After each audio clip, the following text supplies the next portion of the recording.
Yeah, well, at that point, that's probably what Bush would have done too. He campaigned saying he's going to pull troops right out. Apparently, he's gone back on that. And he will be able to say change circumstances. I wouldn't. He seems to be following the Bush plan on terrorism, and he was playing the Daily Cause kids for fools. And what about his plan to go ratchet up troops in Afghanistan? Idiotic, and that was purely for politically correct reasons. It was because the moronic Democratic base was hysterical about Iraq, that Obama had to say, oh, I'm pulling out of Iraq, but we do need to have troops someplace over there. So his idea is, oh, we'll just move the war front from Iraq to Afghanistan. Well, Iraq is good for us, Afghanistan is not. This could end up being the next Vietnam. And why did he decide to do that? Why did he want to take the fight to the terrorists in the country where Peter the Great lost, where the Russians lost? Because he had to be politically correct and appeal to the crazy Democratic base. That's how. The budget that came out.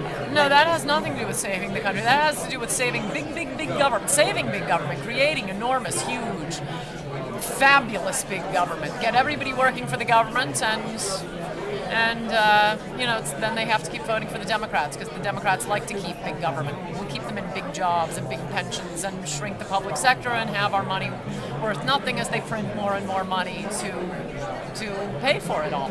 Do you think the American people will buy that?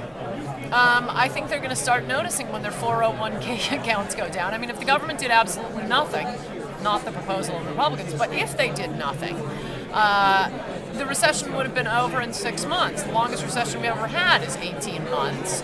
We're already more than a year into this one. If you actually did some useful things, I mean, even a few what might be called pork, but isn't really pork, building bridges, it wouldn't have helped that much. Cut taxes, especially cut capital gains tax.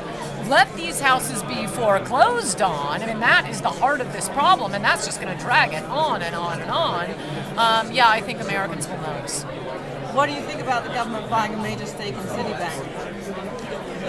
I don't know the details. I mean, the government, I think, has to do something with the banks. I suspect this is not being done properly just because of everything else, the way it is being done.